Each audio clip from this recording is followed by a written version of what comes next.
ਸਤਿ ਸ਼੍ਰੀ ਅਕਾਲ। ਤੁਸੀਂ ਜੁੜੇ ਹੋਏ ਹੋ ਪੰਜਾਬੀ ਰੇਡੀਓ USA ਦੇ ਨਾਲ। ਪੰਜਾਬੀ ਰੇਡੀਓ USA ਦੇ ਨੈਸ਼ਨਲ ਅਤੇ ਇੰਟਰਨੈਸ਼ਨਲ ਰੇਡੀਓ ਨੈਟਵਰਕਸ ਦੇ ਨਾਲ ਸਾਡੇ ਸਭ ਡਿਜੀਟਲ ਪਲੇਟਫਾਰਮਸ ਜਿਨ੍ਹਾਂ 'ਚ Facebook, YouTube, Instagram ਅਤੇ TikTok ਤੇ ਸਭ ਦੇਖਣ ਅਤੇ ਸੁਣਨ ਵਾਲਿਆਂ ਨੂੰ ਅਪਡੇਟ ਪਾਕਿਸਤਾਨ 'ਚ ਜੀ ਆਇਆਂ ਨੂੰ ਆਖਦੇ ਹਾਂ। ਮੈਂ ਹਾਂ ਆਪ ਸਭ ਦੇ ਨਾਲ ਮੌਜੂਦ ਪਰਵੀਨ ਮਸੂਦ ਤੇ ਮੇਰੇ ਨਾਲ ਸਾਥ ਦੇਣ ਲਈ ਮੌਜੂਦ ਨੇ ਮਸੂਦ ਮਲਿਕ ਜੀ। ਮਸੂਦ ਜੀ ਆਇਆਂ ਨੂੰ। ਬਹੁਤ ਧੰਨਵਾਦ ਪ੍ਰਵੀਨ ਤੁਹਾਡਾ ਔਰ ਸਭ ਸਤਿਕਾਰਯੋਗ ਸਰੋਤਿਆਂ ਦਾ, ਦਰਸ਼ਕਾਂ ਦਾ ਮੇਰੇ ਵੱਲੋਂ ਸਵਾਗਤ ਹੈ ਅੱਜ ਦੇ ਅਪਡੇਟ ਪਾਕਿਸਤਾਨ 'ਚ। ਜਦੋਂ ਅਮਰੀਕਾ ਦੇ ਵਿੱਚ 10 ਦਸੰਬਰ ਸਾਲ 2025 ਦਾ ਦਿਨ ਡੁੱਬ ਚੁੱਕਿਆ ਹੈ ਔਰ ਪਾਕਿਸਤਾਨ 'ਚ 11 ਦਸੰਬਰ ਸਾਲ 2025 ਚੜ ਚੁੱਕੀ ਹੈ, ਦੋਵੇਂ ਹੱਥ ਜੋੜ ਕੇ ਸਲਾਮ ਆਦਾਬ ਸਤਿ ਸ਼੍ਰੀ ਅਕਾਲ। ਸਵਾਗਤ ਹੈ ਆਪ ਸਭ ਦਾ ਪੰਜਾਬੀ ਰੇਡੀਓ USA ਦੇ ਅਪਡੇਟ ਪਾਕਿਸਤਾਨ 'ਚ, ਜਿੱਥੇ ਪਾਕਿਸਤਾਨ ਦੇ ਨਾਲ ਜੁੜੀਆਂ ਪਿਛਲੀਆਂ 24 ਘੰਟੇ ਦੀਆਂ ਵੱਡੀਆਂ ਖਬਰਾਂ ਲੈ ਕੇ ਆਪ ਸਭ ਦੇ ਰੂਬਰੂ ਹਾਜ਼ਰ ਹਾਂ। ਇਹ ਖਬਰਾਂ ਅਸੀਂ ਹਫਤੇ 'ਚ 5 ਦਿਨ ਮੰਡੇ ਟੂ ਫਰਾਈਡੇ ਤੁਹਾਡੇ ਲੈ ਕੇ ਆਉਂਦੇ ਹਾਂ।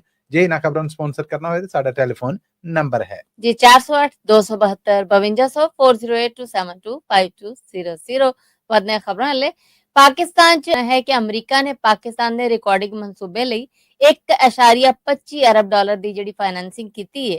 ਅਜੇ ਤੱਕ ਦੀ ਪਾਕਿਸਤਾਨ ਲਈ ਅਮਰੀਕਾ ਵੱਲੋਂ ਸਭ ਤੋਂ ਵੱਡੀ ਫਾਈਨੈਂਸਿੰਗ ਹੈ।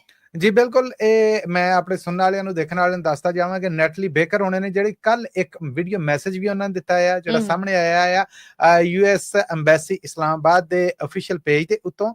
ਉਹਦੇ 'ਚ ਉਹਨਾਂ ਨੇ ਆਖਿਆ ਕਿ ਪਾਕਿਸਤਾਨ ਬਣਨ ਤੋਂ ਬਾਅਦ 47 ਤੋਂ ਬਾਅਦ ਹਜੇ ਤੱਕ ਪਾਕਿਸਤਾਨ 'ਚ ਅਮਰੀਕਾ ਵੱਲੋਂ ਜਿਹੜੀ ਇਨਵੈਸਟਮੈਂਟ ਦਾ ਕੋਈ ਪਲਾਨ ਸਾਹਮਣੇ ਆਇਆ ਆ, ਉਹਨਾਂ 'ਚ ਪਾਕਿਸਤਾਨ ਦੀ ਹਿਸਟਰੀ ਦਾ ਇਹ ਸਭ ਤੋਂ ਵੱਡਾ ਕਹਿ ਲਵੋ ਕਿ ਫਾਈਨੈਂਸਿੰਗ ਪਲਾਨ ਅਮਰੀਕਾ ਦਾ, ਜਿਹੜਾ $1.25 ਅਰਬ ਦਾ ਹੈ।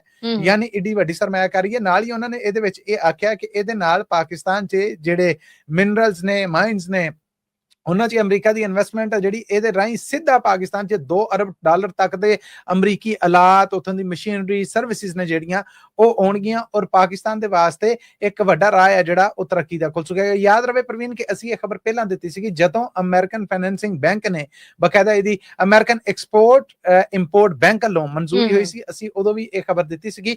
ਹੁਣ ਬਕਾਇਦਾ ਜਿਹੜੇ ਨੈਟਲੀ ਬੇਕਰਸ ਉਹਨਾਂ ਨੇ ਜਿਹੜੇ ਐਡੀਸ਼ਨਲ ਐਂਬੈਸਡਰ ਨੇ ਪਾਕਿਸਤਾਨ 'ਚ ਅਮਰੀਕਾ ਦੇ, ਉਹਨਾਂ ਵੱਲੋਂ ਅਫੀਸ਼ੀਅਲੀ ਤੌਰ ਤੇ ਇਹਨੂੰ ਡਿਕਲੇਅਰ ਕਰ ਦਿੱਤਾ ਗਿਆ ਹੈ। ਔਰ ਇਹ ਵੀ ਖਬਰਾਂ ਸਾਹਮਣੇ ਆਉਣ ਰਹੀਆਂ ਨੇ ਕਿ ਬਲੋਚਿਸਤਾਨ ਦਾ ਜਿਹੜਾ ਇਹ ਇਲਾਕਾ ਇਹਨਾਂ ਮਿਨਰਲਸ, ਇਹਨਾਂ ਮਾਈਨਸ ਦੇ ਮਾਮਲੇ ਦੇ ਵਿੱਚ ਹੀ ਕਹਿ ਲਵੋ ਕਿ ਜ਼ੇਰੇ ਜ਼ਮੀਨ ਜਿਹੜੀਆਂ ਧਾਤਾਂ ਨੇ ਔਰ ਬਾਕੀ ਸ਼ੈਵਾਂ ਉਹਨਾਂ 'ਚ ਮਾਲਾ ਮਾਲ ਹੈ। ਉਹ ਤੇ ਹੁਣ ਸੈਂਟਰਲ ਗਵਰਨਮੈਂਟ ਔਰ ਸੂਬਾ ਗਵਰਨਮੈਂਟ ਹੈ ਜਿਹੜੀ ਇਹ ਰਲ ਕੇ ਫੈਸਿਲਿਟੇਟ ਕਰਨਗੀਆਂ ਅਮਰੀਕਨ ਕੰਪਨੀਆਂ ਨੂੰ ਜਾਂ ਉਹਨਾਂ ਲੋਕਾਂ ਨੂੰ ਜਿਹੜੇ ਆ ਕੇ ਇੱਥੇ ਇਹ ਕੰਮ ਜਿਹੜੀ ਇਹਦੀ ਸ਼ੁਰੂਆਤ ਕਰਨਗੇ। ਜੀ ਲੋਕਾਂ ਨੂੰ ਜਾਲੀ ਵੀਜ਼ੇ ਤੇ ਨੌਕਰੀਆਂ ਦਿਵਾਉਣ ਵਾਲੇ ਏਜੰਟਾਂ ਦੇ ਖਿਲਾਫ FIA ਕ੍ਰੈਕਡਾਊਨ ਕਰਨ ਜਾ ਰਹੀ ਹੈ। ਕੀ ਹੋਣ ਜਾ ਰਿਹਾ ਹੋਇਆ ਜੀ ਇਹ ਕਿ ਪਿਛਲੇ ਦਿਨਾਂ ਕੀ ਹੁਣ ਹਜੇ ਤੱਕ ਖਬਰਾਂ ਗਰਮ ਨੇ ਕਿ ਲੋਕਾਂ ਨੂੰ ਜਹਾਜ਼ ਤੋਂ ਲਾ ਦਿੱਤਾ ਜਾਂਦਾ ਹੈ, ਆਫਲੋਡ ਕਰ ਦਿੱਤਾ ਜਾਂਦਾ ਹੈ। ਜਿਹੜੇ ਲੋਕ ਪਹਿਲਾਂ ਬਾਹਰ ਹੋ ਕੇ ਆਏ ਨੇ, ਪਾਕਿਸਤਾਨ ਆਏ ਨੇ, ਪਾਕਿਸਤਾਨ ਆ ਕੇ ਫਿਰ ਬਾਹਰ ਚੱਲੇ ਨੇ, ਉਹਨਾਂ ਨੂੰ ਫਿਰ ਆਫਲੋਡ ਕਰ ਦਿੱਤਾ ਜਾਂਦਾ, ਜਦਕਿ ਪਹਿਲਾਂ ਉਹਨਾਂ ਨੇ ਸਫ਼ਰ ਕੀਤਾ ਹੁੰਦਾ, ਉਹਨਾਂ ਦੀ ਟਰੈਵਲ ਹਿਸਟਰੀ ਹੁੰਦੀ ਹੈ।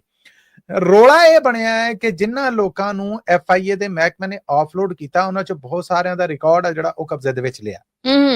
ਬਹੁਤ ਸਾਰੇ ਐਸੇ ਸਨ ਜਿਹੜੇ ਵਿਜ਼ਿਟ ਵੀਜ਼ੇ ਤੇ ਗਏ, ਉੱਥੇ ਜਾ ਕੇ ਉਹਨਾਂ ਨੇ ਕੋਈ ਹੋਰ ਮਾਮਲਾ ਕੀਤਾ, ਕੰਮਕਾਰ ਜਿਹੜਾ ਉਹ ਲੈ ਲਿਆ। ਵਿੱਚ ਇਹ ਜਾਲੀ ਵੀਜ਼ੇ ਵੀ ਸਾਹਮਣੇ ਆਏ, ਜਾਲੀ ਜੌਬ ਲੈਟਰ ਵੀ ਸਾਹਮਣੇ ਆਏ, ਇੱਥੋਂ ਘੱਲ ਕੇ ਉੱਥੇ ਨੌਕਰੀ ਦਾ ਮਤਲਬ ਏਜੰਟਾਂ ਦੇ ਜਿਹੜੇ ਵੀ ਖੇਡ ਸਨ ਉਹ ਸਾਹਮਣੇ ਆਏ। ਉਹ ਹੁਣ ਏਜੰਟਾਂ ਦੀ ਕਹਿੰਦੇ ਨੇ ਕਿ ਲਿਸਟਾਂ ਨੇ ਜਿਹੜੀਆਂ ਉਹ ਬਣਾ ਲਈਆਂ ਗਈਆਂ ਪਾਕਿਸਤਾਨ ਦੇ ਹਰ ਸ਼ਹਿਰ ਦੇ ਵਿੱਚੋਂ। ਹੁਣ ਉਹਨਾਂ ਏਜੰਟਾਂ ਦੇ ਖਿਲਾਫ FIA ਹੈ ਜਿਹੜਾ ਉਹ ਕਾਰਵਾਈ ਕਰਨ ਜਾ ਰਿਹਾ। ਇੱਕ ਸਾਊਦੀ ਅਰਬ ਦੀ ਵੈਬਸਾਈਟ ਨੇ ਦੱਸਿਆ ਹੈ ਇੱਕ ਬੰਦਾ ਮੇਰਾ ਖਿਆਲ ਇਸਲਾਮਾਬਾਦ 에ਅਰਪੋਰਟ ਤੋਂ ਉਹ ਆਉਣ ਡਿਆ, ਸਭ ਕੁਝ ਪ੍ਰੋਸੈਸ ਹੋ ਗਿਆ, ਅੱਗੇ ਲਾਂਚ 'ਚ ਬੈਠਾ ਤੇ ਪਾਕਿਸਤਾਨ ਦੇ federal interior minister Mohsin Naqvi ਹੋਣੇ ਉੱਥੇ ਚਲੇ ਗਏ। ਉਹਨਾਂ ਜਾ ਕੇ ਉਹਦੇ ਕੋਲ ਕਾਗਜ਼ ਪੱਤਰ ਲਏ, ਉਹਨੂੰ ਪੁੱਛਿਆ ਹਾਂ ਵੀ ਕਿੱਧਰ ਚੱਲਾ, ਉਹਨੇ ਆਖਿਆ ਜੀ ਇੱਧਰ ਚੱਲਾ। ਇਹ ਕੀ ਕੰਮ ਕਰੇਗਾ ਉੱਥੇ ਜਾ ਕੇ? ਇਹ ਜੀ ਡਰਾਈਵਿੰਗ ਕਰਾਂਗਾ। ਇਹ ਡਰਾਈਵਿੰਗ ਲਾਇਸੈਂਸ ਕਿਤੇ? ਇਹ ਉਹ ਤੇ ਹੈ ਨਹੀਂਗਾ। ਇਹ ਡਰਾਈਵਿੰਗ ਹੁੰਦੀ ਤੈਨੂੰ? ਇਹ ਨਹੀਂ ਜੀ। ਤੇ ਇਹ ਫੇਰ ਤੋਂ ਉੱਥੇ ਕਰਨ ਕੀ ਚੱਲਣਾ ਹੈ? ਉਹ ਬੰਦਾ ਉਹਦੇ ਰੌਣ ਪਿੱਟਣ ਡਿਆ ਜੀ ਮੈਂ ਉੱਥੇ ਜਾ ਕੇ ਸਿੱਖ ਲਾਂਗਾ। ਇਹ ਨਹੀਂ, ਜਾ ਕੇ ਪਹਿਲਾਂ ਇੱਥੇ ਡਰਾਈਵਿੰਗ ਸਿੱਖ, ਡਰਾਈਵਿੰਗ ਲਾਇਸੈਂਸ ਬਣਾ। ਹਾਂ ਮੈਂ ਤੇਰੇ ਨਾਲ ਇੰਨੀ ਹਮਦਰਦੀ ਕਰ ਸਕਣਾ ਆ ਕਿ ਜਦੋਂ ਤੂੰ ਡਰਾਈਵਿੰਗ ਸਿੱਖ ਲੇਗਾ ਤੇ ਗਵਰਨਮੈਂਟ ਆਫ ਪਾਕਿਸਤਾਨ ਤੇਰੀ ਜਾਨ ਦੀ ਟਿਕਟ ਤੈਨੂੰ ਲੈ ਕੇ ਦੇਗੀ। ਇਹਦੇ 'ਚ ਇਹ ਮੈਂ ਨਹੀਂ ਕਹਿੰਦਾ ਕਿ ਕੋਈ ਖਰਾਬੀ ਨਹੀਂ ਹੈ, ਬਿਲਕੁਲ ਆਪਣੇ ਲੋਕਾਂ ਦੇ ਵਿੱਚ ਖਰਾਬੀ ਹੈ, ਪਰ ਮਹਿਕਮਿਆਂ ਵੱਲੋਂ ਇਹ ਜਿਹੜਾ ਅੰਨ੍ਹੇਵਾਹ ਹਨੇਰ ਫੇਰਿਆ ਗਿਆ ਆ ਸੋਸ਼ਲ ਮੀਡੀਆ ਦੇ ਉੱਤੇ ਜਿਹੜੀਆਂ ਛਾਵਾਂ ਪਈਆਂ ਫਿਰਦੀਆਂ ਨੇ, ਲੋੜ ਇਹ ਹੈ ਕਿ ਹਕੂਮਤ ਇਹ ਵੀ ਮਾਮਲਾ ਕਰੇ। ਮੈਂ ਸਮਝਦਾ ਇਹੋ ਜਿਹੀਆਂ ਖਬਰਾਂ ਦੇ ਕੇ ਉਹ ਆਪਣੇ ਬਾਰੇ ਵੱਧਦੀ ਨਫ਼ਰਤ ਜਾਂ ਫੱਟ ਜਿਹੜਾ ਲੋਕਾਂ ਨੂੰ ਲੱਗਾ ਹੈ ਨਾ, ਉਹਦੇ ਤੇ ਮਰਮ ਦਾ ਕੰਮ ਕਰਦੀ ਹੈ ਕਿ ਨਹੀਂ ਜੀ ਅਸੀਂ ਤੇ ਵੇਖੋ ਨਾ ਇਸ ਕਾਰਨ ਇਹ ਕਰਨ ਦੇ ਆ। ਬਈ ਬਿਲਕੁਲ ਕਰੋ, ਕੌਣ ਰੋਕਦਾ ਆ? ਪਰ ਜਿਨ੍ਹਾਂ ਦੇ ਨਾਲ ਨਜਾਇਜ਼ ਹੋਣ ਡਈ ਹੈ, ਜਿਨ੍ਹਾਂ ਬਸਲੂਕੀ ਹੋਣ ਡਈ, ਜਿਨ੍ਹਾਂ ਨਾਲ ਧੱਕਾ ਹੋਣ ਡਿਆ ਹੈ, ਉਧਰ ਵੀ ਤਾਂ ਕੋਈ ਜਜ਼ਾ ਸਜ਼ਾ ਦਵੋ ਨਾ। ਕੋਈ ਸਰਕਾਰੀ ਜ਼ਿੰਮੇਦਾਰ ਵੀ ਟੰਗੋ, ਕੋਈ ਕਾਂ ਟੰਗ ਕੇ ਮਾਰ ਕੇ ਵਿਖਾਓ ਕਿ ਹਾਂ ਇਹਨਾਂ ਨੇ ਨਜਾਇਜ਼ ਕੀਤਾ ਸੀ, ਇਹ ਲੋਕਾਂ ਦੇ ਨਾਲ ਜ਼ਿਆਦਤੀ ਹੋਈ, ਜ਼ਿਆਦਤੀ ਦਾ, ਇਸ ਧੱਕੇ ਦਾ ਇਹ ਅਜ਼ਾਲਾ ਅਸੀਂ ਕੀਤਾ। ਜੀ ਸਭ ਤੋਂ ਬਹੁਤੇ ਪਾਕਿਸਤਾਨੀਆਂ ਨੇ ਕਿਸ ਮੁਲਕ 'ਚ ਪੋਲੀਟੀਕਲ ਅਸਾਈਲਮ ਲਏ ਨੇ? ਪਾਕਿਸਤਾਨੀ ਸਰਕਾਰ ਨੇ ਵੀ ਕੁਝ ਅੰਕੜੇ ਦੱਸੇ ਨੇ, ਕੀ ਜਾਣਕਾਰੀ ਮਸੂਦ ਜੀ जानकारी ये है कि सब तो बहुते पाकिस्तानी अगर किसी पोलिटिकल असाइलम ते या सियासी पनाह ते है ने ते यूरोप च ने। यूरोप दे विच किहड़ा मुल्क आ? इटली। ਅੱਛਾ ਇਟਲੀ ਉਹ ਮੁਲਕ ਹੈ ਜਿੱਥੇ ਸਭ ਤੋਂ ਬਹੁਤੇ ਪਾਕਿਸਤਾਨੀ ਨੇ ਜਿਹੜੇ ਉਹਨਾਂ ਨੇ ਪਨਾਹ ਲਈ ਹੈ। ਹਰ ਸਾਲ ਇਹਦੇ ਚ ਸੈਂਕੜਾਂ ਦੀ ਗਿਣਤੀ ਚ ਵਾਧਾ ਹੋ ਰਿਹਾ ਆ। ਇਹ ਸਮੁੰਦਰੀ ਰਾਹ ਥਣ ਵੀ ਆ ਜਿਹੜੇ ਬੇੜੀਆਂ ਡੁੱਬਣ ਡਈਆਂ ਨੇ, ਇਹ ਇਟਲੀ, ਇਹ ਜਰਮਨੀ, ਇਹ ਰੋਮ, ਇੱਧਰ ਜਾਂਦੇ ਹੀ ਯੂਰਪ ਵੜਨ ਦੀ ਕੋਸ਼ਿਸ਼ ਦੇ ਵਿੱਚ ਹੀ ਸਾਰੇ ਮਾਵਾਂ ਦੇ ਲਾਲ ਨੇ ਜਿਹੜੇ ਉਹ ਡੁੱਬਣ ਡੇ ਨੇ, ਰੁੜਨ ਡੇ ਨੇ, ਮਰਨ ਡੇ ਨੇ ਨਾ। ਹੁਣ 에ਅਰਪੋਰਟਾਂ ਦੇ ਉੱਤੇ ਮੁਸਾਫਰਾਂ ਨੂੰ ਲਾਉਣ ਦੇ ਮਾਮਲੇ ਸਾਰੇ ਜਿਹੜੇ ਇਹ ਸਾਹਮਣੇ ਇਹ ਔਰ ਇਮੀਗ੍ਰੇਸ਼ਨ ਦੇ ਜਿਹੜੇ ਜ਼ਿੰਮੇਦਾਰ ਨੇ ਉਹਨਾਂ ਨੇ ਇਹ ਜਾਂਚ ਜਿਹੜੀ ਇਹ ਕੀਤੀ ਹੈ, ਜਿਹਦੇ ਵਿੱਚ ਉਹਨਾਂ ਦੱਸਿਆ ਗਿਆ ਆ ਕਿ ਇਟਲੀ ਉਹ ਮੁਲਕ ਆ ਜਿਹਦੇ ਚ ਹਜੇ ਤੱਕ ਸਭ ਤੋਂ ਬਹੁਤੇ ਪਾਕਿਸਤਾਨੀ ਨੇ ਜਿਹੜੇ ਉਹਨਾਂ ਨੇ ਪਨਾਹ ਲਈ ਹੈ। ਔਰ ਹੁਣ ਬਕਾਇਦਾ ਇਹ ਮਾਮਲੇ ਇਹ ਸਰੈਂਡਰ ਕਰਨਾ, ਇਹਦੇ ਤੋਂ ਬਾਅਦ ਇਹ ਵੀ ਪ੍ਰਵੀਨ ਤੁਹਾਨੂੰ ਪਤਾ ਕਿ ਐਸੇ ਲੋਕ ਜਿਨ੍ਹਾਂ ਨੇ ਪਾਕਿਸਤਾਨ ਤੋਂ ਬਾਹਰ ਦੁਨੀਆ ਦੇ ਕਿਸੇ ਵੀ ਮੁਲਕ ਚ ਪੋਲੀਟੀਕਲ ਅਸਾਈਲਮ ਲਿਆ ਹੈ, ਸਿਆਸੀ ਪਨਾਹ ਲਈ ਹੈ, ਉਹਨਾਂ ਦਾ ਜਦੋਂ ਪਾਸਪੋਰਟ ਮੁੱਕਦਾ ਆ ਪਾਕਿਸਤਾਨੀ ਸਰਕਾਰ ਉਹਨਾਂ ਦਾ ਪਾਸਪੋਰਟ ਰੀਨਿਊ ਨਹੀਂ ਕਰ ਰਹੀ। ਇਸ ਬਾਰੇ ਬਕਾਇਦਾ ਹੁਣ ਫੈਡਰਲ ਸਰਕਾਰ ਆ ਜਿਹੜੀ ਉਹਨੂੰ ਸਮਰੀ ਵੀ ਗਈ ਹੈ। ਇਹ ਕਾਨੂੰਨ ਬਣਨ ਲੱਗਾ ਕਿ ਜਿਹੜਾ ਬੰਦਾ ਪਾਕਿਸਤਾਨ ਤੋਂ ਬਾਹਰ ਜਾ ਕੇ ਕਿਸੇ ਮੁਲਕ 'ਚ ਆਪਣਾ ਪਾਸਪੋਰਟ ਸਰੈਂਡਰ ਕਰੇਗਾ ਉਹਦਾ ਪਾਸਪੋਰਟ ਰੀਨਿਊ ਨਹੀਂ ਹੋਏਗਾ। ਏਦਾਂ ਇਹ ਗੁੰਝਲਾਂ, ਔਖਲਾਂ, ਖੇਚਲਾਂ ਜਿਹੜੀਆਂ ਵਧਣ ਡਈਆਂ। ਇਟਲੀ ਦੇ ਵਿੱਚ ਇਹ ਜਿਹੜੇ ਸਿਆਸੀ ਪਨਾਹ ਲੈਣ ਵਾਲੇ ਲੋਕ ਨੇ ਇਹਨਾਂ ਦੇ ਬਾਰੇ ਦੱਸਿਆ ਗਿਆ ਕਿ ਹਜੇ ਤੱਕ ਕੱਲੇ ਇਟਲੀ 'ਚ ਜਿਹੜੇ ਸ਼ੁਮਾਰੇ ਸਾਹਮਣੇ ਆਏ ਨੇ 1.5 ਲੱਖ ਤੋਂ ਵੱਧ ਪਾਕਿਸਤਾਨੀ ਨੇ ਜਿਹੜੇ ਉਹਨਾਂ ਨੇ ਸਿਆਸੀ ਪਨਾਹ ਲਈ ਹੈ, ਪੋਲੀਟੀਕਲ ਅਸਾਈਲਮ ਲਿਆ ਔਰ ਹਰ ਸਾਲ ਦੀ ਵਾਧਾ ਹੋ ਰਿਹਾ। ਔਰ ਇਟਲੀ ਦੇ ਨਾਲ ਦੂਜਾ ਨੰਬਰ ਜਰਮਨੀ ਦਾ, ਤੀਜਾ ਫਰਾਂਸ ਦਾ, ਚੌਥਾ ਯੂਕੇ ਦਾ ਜਾਂ ਬਰਤਾਨੀਆ ਦਾ, ਪੰਜਵਾਂ ਸਵੀਡਨ ਦਾ ਆ। ਇਹ ਉਹ ਯੂਰਪੀ ਮੁਲਕ ਨੇ। ਇਸ ਤੋਂ ਅੱਡ ਕੈਨੇਡਾ ਔਰ ਅਮਰੀਕਾ ਚੋਂ ਵੀ ਅੰਕੜੇ ਸਾਹਮਣੇ ਆਏ, ਪਰ ਇਸ ਵੇਲੇ ਤੱਕ ਸਭ ਤੋਂ ਬਹੁਤੀ ਗਿਣਤੀ ਪਾਕਿਸਤਾਨੀ ਸਿਆਸੀ ਪਨਾਹ ਲੈ ਕੇ ਉੱਥੇ ਆਪਣਾ ਨਵਾਂ ਕਹਿ ਲਵੋ ਕਿ ਦੁਨੀਆ ਵਸਾਉਣ ਵਾਲੇ ਜਿਹੜੇ ਉਹ ਇਟਲੀ 'ਚ ਨੇ ਜੀ। ਦੂਜੇ ਮੁਲਕਾਂ 'ਚ ਵਾਸਤੇ ਪਾਕਿਸਤਾਨੀਆਂ ਨੂੰ ਪਾਕਿਸਤਾਨ 'ਚ ਜੇ ਕੋਈ ਕੰਮ ਪੈ ਜਾਵੇ ਤੇ ਜਦੋਂ ਬਾਇਓਮੈਟ੍ਰਿਕ ਕਰਵਾਉਣੀ ਪੈਂਦੀ ਹੈ ਤਾਂ ਉਹਨਾਂ ਲੱਗਦਾ ਹੈ ਕਿ ਉਹ ਸਿਸਟਮ ਜਿਹੜਾ ਨਾ ਉਹਨਾਂ ਵਾਸਤੇ ਮਤਰਿਆ ਆ। ਉਹ ਪਾਕਿਸਤਾਨ ਦੇ ਦੂਰ ਵਾਸਤੇ ਜਿਹੜੇ ਨੇ ਨਾ ਪਾਕਿਸਤਾਨੀ ਨੇ ਉਹ ਮਤਰੇ ਨੇ ਪਾਕਿਸਤਾਨ ਵਾਸਤੇ। ਪਾਕਿਸਤਾਨ ਦਾ ਸਿਸਟਮ ਉਹਨਾਂ ਨੂੰ ਮਤਰਿਆ ਹੀ ਸਮਝਦਾ। ਸੁਣਿਆ ਹੈ ਕਿ ਹੁਣ ਸਰਕਾਰ ਨੇ ਫੇਸ਼ੀਅਲ ਵੈਰੀਫਿਕੇਸ਼ਨ ਸ਼ੁਰੂ ਕਰਤੀ। ਇਹ ਜਿਹੜਾ ਜ਼ੋਰ ਦੇ ਕੇ ਮਤਰਿਆਂ ਵਾਲ ਤੁਸੀਂ ਜ਼ੋਰ ਦਿੱਤਾ ਹੈ ਨਾ, ਮੇਰਾ ਲੱਗਦਾ ਹੈ ਵੀ ਪ੍ਰਵੀਨ ਹੁਣਾਂ ਨੂੰ ਕੋਈ ਹੱਥ ਲੱਗੇ ਨੇ ਇਸ ਮਾਮਲੇ 'ਚ ਕਿਸੇ ਕੰਮ 'ਚ।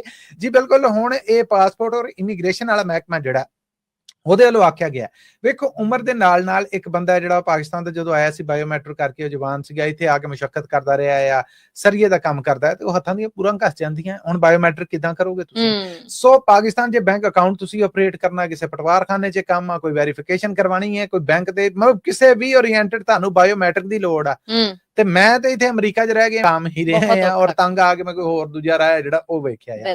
ਪਰ ਹੁਣ ਕਹਿੰਦੇ ਨੇ ਕਿ ਪਾਸਪੋਰਟ ਦੇ ਮਾਮਲੇ 'ਚ ਇਹ ਹੋਣ ਜਾ ਰਿਹਾ ਹੈ ਕਿ ਪਾਸਪੋਰਟ ਔਰ ਇਮੀਗ੍ਰੇਸ਼ਨ ਵਾਲਿਆਂ ਨੇ ਫੇਸ ਵੈਰੀਫਿਕੇਸ਼ਨ ਹੈ ਜਿਹੜੀ ਉਹ ਸ਼ੁਰੂ ਕਰ ਦਿੱਤੀ। ਯਾਨੀ ਤੁਸੀਂ ਆਪਣਾ ਪਾਸਪੋਰਟ ਅਪਲਾਈ ਕਰਨ ਲਈ ਜਦੋਂ ਐਪਲੀਕੇਸ਼ਨ ਤੇ ਜਾਓਗੇ ਤੇ ਪਹਿਲਾਂ ਇਹ ਹੁੰਦਾ ਸੀਗਾ ਪ੍ਰਵੀਨ ਕਿ ਇੱਕ ਫਾਰਮ ਆ ਜਿਹੜਾ ਉਹ ਸਟੈਪ ਬਾਈ ਸਟੈਪ ਪਹਿਲਾਂ ਉਹ ਸਟੈਪਾਂ ਦੇ ਵਿੱਚ ਕਹਿ ਲਵੋ ਕਿ ਸਵਾਲਾਂ ਹੁੰਦੇ ਸੀਗੇ, ਕਿਉਂ, ਕਿੱਦਾਂ, ਕਿੰਜ, ਪੋਲੀਟੀਕਲ ਅਸਾਈਲਮ ਲਿਆ ਆ, ਐਫੀਡੇਵਿਟ ਦੇ, ਸਟਾਂਪ ਤੇ ਦੇ, ਸਾਦਾ ਪੇਪਰ ਤੇ ਦੇ, ਅੰਗੂਠਾ ਲਾ ਕੇ ਤੇ 2 ਗਵਾਹਾਂ ਦੇ ਸਾਈਨ ਕਰਾ ਕੇ ਦੇ, ਇਸ ਤਰ੍ਹਾਂ ਦੇ ਕਈ ਸਿਆਪੇ ਸਨ। ਹੁਣ ਉਸ ਤੋਂ ਬਾਅਦ ਫਿਰ ਇਹ ਸਟੈਪ ਜੇ ਪੂਰਾ ਹੁੰਦਾ ਹੈਗਾ ਫਿਰ ਅੱਗੇ ਹੁੰਦਾ ਹੈਗਾ ਬਾਇਓਮੈਟ੍ਰਿਕ ਕਰੋ। ਏਦਾਂ ਆਪਣੇ ਹੱਥ ਦੀਆਂ ਇਹ ਉਂਗਲਾਂ ਉਤਲੇ ਖਾਨੇ 'ਚ ਲਾਓ, ਅੰਗੂਠਾ ਉੱਤੇ ਲਾਇਆ ਤੇ ਉਂਗਲ ਥੱਲੇ ਲਾਓ, ਉਂਗਲ ਜੇ ਸੱਜੇ ਪਾਸੇ ਲਾਈ ਹੈ ਤੇ ਫਿਰ ਅਗਲੀ ਖੱਬੇ ਪਾਸੇ ਲਾਓ। ਇਸੇ ਤਰ੍ਹਾਂ 2 ਫਾਰਮ ਕਰਕੇ ਉਹਨਾਂ ਦੀ ਤਸਵੀਰ ਲਾ ਕੇ ਜਾਂ ਸਕੈਨ ਕਰਕੇ ਭੇਜਦੇ ਸੀ।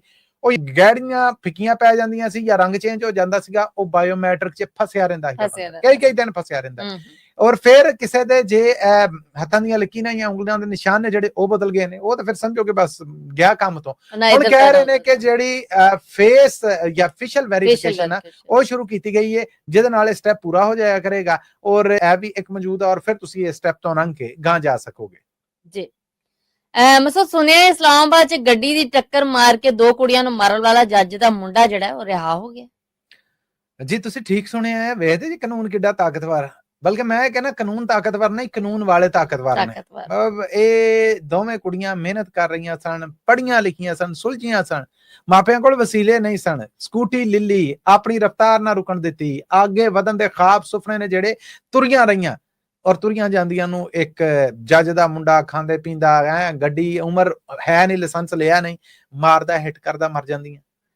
ਉਸ ਤੋਂ ਬਾਅਦ ਫਿਰ 4 ਦਿਨਾਂ ਦਾ ਰਿਮਾਂਡ ਆ ਜਿਹੜਾ ਉਹ ਇੱਕ ਜੱਜ ਦਿੰਦੀ ਹੈ। ਫਿਰ ਜਦੋਂ ਅਦਾਲਤ ਉਹਨੂੰ ਪੇਸ਼ ਕੀਤਾ ਜਾਂਦਾ ਰਿਮਾਂਡ ਤੋਂ ਬਾਅਦ, ਤੇ ਜਿਨ੍ਹਾਂ ਦੀਆਂ ਕੁੜੀਆਂ ਮਰੀਆਂ ਨੇ, ਇੱਕ ਕੁੜੀ ਦਾ ਪਿਓ ਤੇ ਇੱਕ ਕੁੜੀ ਦਾ ਮੁੰਡਾ ਭਰਾ ਆ ਜਿਹੜਾ, ਉਹ ਕਹਿੰਦਾ ਕਿ ਜੀ ਅਸੀਂ ਮਾਫ ਕਰ ਦਿੱਤਾ। ਹੁਣ ਬਾਰੇ-ਬਾਰ ਕੀ ਸਮਝੌਤਾ ਹੋਇਆ ਆ, ਕੀ ਲੈਣ ਦੇਣ ਹੋਇਆ, ਕਿੰਨੀਆਂ ਦਬਾਅ ਪਾਇਆ, ਐਗਜ਼ੈਕਟਲੀ ਕੀ ਧਮਕੀਆਂ ਹੋਈਆਂ, ਕੀ ਮਾਮਲਾ ਹੋਇਆ। ਔਰ ਉਹਨਾਂ ਨੇ ਵੀ ਜਾਣ ਲਿਆ ਹੋਏਗਾ ਕਿ ਸਾਡੀਆਂ ਧੀਆਂ ਤੇ ਮਾਰੀ ਗਈਆਂ। ਹੂੰ ਇਹ ਜ਼ੋਰ ਵਾਲੇ ਨੇ, ਇਨਸਾਫ ਇਸ ਨਿਜ਼ਾਮ ਚੋਂ, ਇਸ ਸਿਸਟਮ ਚੋਂ, ਇਹਨਾਂ ਅਦਾਲਤਾਂ, ਇਹਨਾਂ ਕਚਹਿਰੀਆਂ ਚੋਂ ਲੱਭਣਾ ਨਹੀਂ। ਮਰਨ ਵਾਲੀ ਮਰ ਗਈ, ਹੁਣ ਅਸੀਂ ਖੁਆਰ ਹੋਣਾ ਆ। ਜੋ ਫਿਰ ਸਮਝੌਤਾ ਹੁੰਦਾ ਆ ਮਜਬੂਰਾਂ ਦਾ, ਮੈਨੂੰ ਤੇ ਇਹੋ ਜਿਹਾ ਹੀ ਸਮਝੌਤਾ ਲੱਗਣ ਡਿਆ ਜੀ। ਬਿਲਕੁਲ ਮੁੰਡੇ ਦੀ ਰਿਹਾਈ ਹੋ ਗਈ, ਜ਼ਮਾਨਤ ਹੋ ਗਈ ਜੀ। ਜੀ ਮਸੂਦ ਇਹਦੇ ਨਾਲ ਹੀ ਅਸੀਂ ਆਪਣੇ ਸਰੋਤਿਆਂ ਕੋਲ ਲੈਣੀ ਹੈ ਇਜਾਜ਼ਤ, ਪਰ ਜਾਣ ਤੋਂ ਪਹਿਲੇ ਉਹੀ ਇੱਕ ਗੱਲ ਜਿਹੜੀ ਸੀ ਹਰ ਵਾਰ ਕਰੀਏ ਜੀ। ਇਹ ਖਬਰਾਂ ਤੁਹਾਡੇ ਵਾਸਤੇ Monday to Friday Punjabi radio USA ਦੇ ਫੇਸਬੁੱਕ, YouTube, ਇੰਸਟਾਗ੍ਰਾਮ, ਟਿਕਟੌਕ, ਸਾਡੇ ਇਹਨਾਂ ਸਾਰੇ ਡਿਜੀਟਲ ਪਲੇਟਫਾਰਮਸ ਦੇ ਨਾਲ ਪੰਜਾਬੀ ਰੇਡੀਓ USA ਦੇ ਨੈਸ਼ਨਲ ਇੰਟਰਨੈਸ਼ਨਲ ਰੇਡੀਓ ਨੈਟਵਰਕ ਤੇ ਵੀ ਪੇਸ਼ ਕੀਤੀਆਂ ਜਾਂਦੀਆਂ ਨੇ। ਇਹਨਾਂ ਖਬਰਾਂ ਨੂੰ ਸੁਣਨ ਵਾਸਤੇ, ਵੇਖਣ ਵਾਸਤੇ, ਔਰ ਜੇ ਸਮਝੋ ਕਿ ਤੁਹਾਡੇ ਕਾਰੋਬਾਰ ਦੇ ਵਪਾਰ ਵਾਸਤੇ, ਵਧਾ ਵਾਸਤੇ ਇਹ ਸੂਦਮੰਦ, ਫਾਇਦਾਮੰਦ ਸਾਬਤ ਹੋ ਸਕਦੀਆਂ ਤੇ ਸਪਾਂਸਰ ਜ਼ਰੂਰ ਕਰਨਾ। ਸਪਾਂਸਰਸ਼ਿਪ ਲਈ ਸਾਡਾ ਟੈਲੀਫੋਨ ਨੰਬਰ ਹੈ ਜੀ 408 272 5200 4082725200। ਇਹਦੇ ਨਾਲ ਹੀ ਅਪਡੇਟ ਪਾਕਿਸਤਾਨ ਚੋਂ ਸਾਨੂੰ ਦਿਓ ਇਜਾਜ਼ਤ। ਅਗਲੀ ਅਪਡੇਟ ਪਾਕਿਸਤਾਨ ਤੱਕ ਲਈ ਮੇਰਾ ਤੁਹਾਡਾ ਸਾਡਾ ਸਾਰਿਆਂ ਦਾ ਰੱਬ ਰਾਖਾ।